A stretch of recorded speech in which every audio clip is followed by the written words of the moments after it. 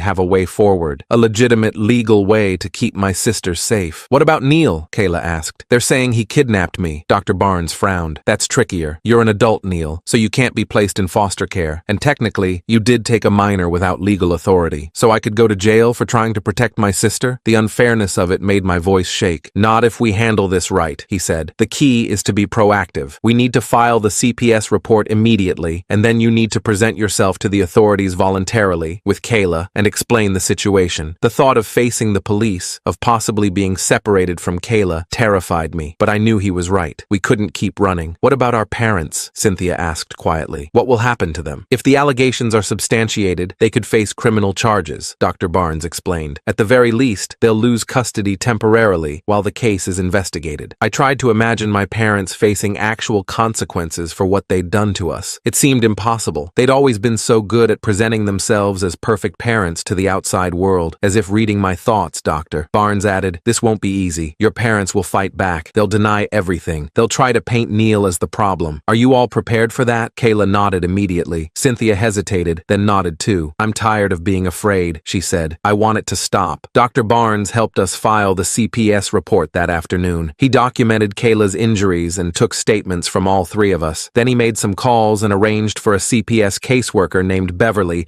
to meet us at the campus police station. I'll go with you, he promised. I'll make sure they understand the situation. As we walked to the police station, I felt a strange mix of terror and relief. For years, I'd carried the secret of what happened in our house. Now, it was finally coming out into the open. Whatever happened next, at least we weren't hiding anymore. Beverly was waiting for us when we arrived. She was a middle-aged woman with kind eyes and a no-nonsense attitude. She listened to our story again, examined Kayla's photos, and took copious notes. I'm going to request an emergency removal order for both Kayla and Cynthia, she told us, and we'll send someone to check on your other sister immediately. The campus police were less sympathetic. They took my statement about why I'd taken Kayla, but I could tell they were skeptical. One officer kept referring to it as a family dispute rather than abuse. We'll need to contact your parents, he told me. Let them know we've found Kayla. My heart raced at the thought of my parents showing up here, of them taking Kayla back. Please, I said, trying to keep my voice steady. She has documented injuries. There's an active CPS investigation now. You can't just send her back to them. The officer looked to Beverly for confirmation. She nodded firmly. The children will be placed in emergency foster care pending the investigation, she said. I have the paperwork right here. I felt a wave of relief, quickly followed by a new fear. What about me? Am I being arrested? The officer sighed. Not at this time, but don't leave town. This investigation is ongoing. As we waited for the foster care placement to be arranged, my phone buzzed with a text from Mason. Mom and Dad know you went to the police. They're on their way there now. They're furious. I showed the message to Beverly, who immediately spoke to the officers. They agreed to move us to a private room away from the front entrance, not a moment too soon. Through the window, I saw my parents' car pull up outside the station. They stormed in, my father leading the way with that familiar look of controlled rage on his face. My mother followed, already putting on her concerned parent act. I want to see my daughters, I heard my father demand at the front desk. They've been missing for days. We've been worried sick. The officer directed them to a different room, away from us. Through the wall, I could hear my mother's voice rising in pitch as she played the distraught parent role to perfection. My son has always been troubled, she was saying. He's been filling Kayla's head with lies. He's the one who should be investigated. Beverly patted my hand reassuringly. This is very common in abuse cases. The perpetrators always try to discredit the person reporting the abuse. I nodded, but her words didn't make me feel any better. My parents were so convincing. They'd had years of practice presenting themselves as perfect while hiding what they did behind closed doors. After what felt like hours, Beverly returned with news. We've found a placement for tonight, a temporary foster home that can take both girls. Kayla immediately grabbed my hand. What about Neil? Can't he come too? Beverly shook her head gently. I'm sorry, but he's an adult. The foster system is only for minors. But we need him, Kayla insisted, tears forming in her eyes. He's the only one who's ever protected us. You'll be able to see each other, Beverly assured her. Just not stay in the same place. I pulled Kayla into a hug, trying to be strong for her, even as my own heart was breaking at the thought of being being separated. It's okay, I told her. This is temporary. We're doing the right thing. As Beverly prepared to take the girls to their foster placement, an officer came in with news that made my blood run cold. Your parents want to press charges against Neil for kidnapping, he said. They're talking to the district attorney now. Beverly looked alarmed. That's ridiculous. He was protecting his sister from documented abuse. That's for the courts to decide, the officer said with a shrug. For now, we need to take a formal statement from Neil. As Kayla and Cynthia were led away by Beverly, I sat alone in the interview room, wondering if I was about to be arrested for the crime of trying to save my sister. After everything we'd been through, it seemed like my parents might win after all. But then I remembered the photos of Kayla's injuries, the statement Cynthia had given, the CPS investigation that was now officially underway. For the first time in our lives, people were listening to us instead of our parents. Maybe, just maybe, the truth would finally come out. I sat in that interview room for what felt like forever. The officer kept asking the same questions over and over,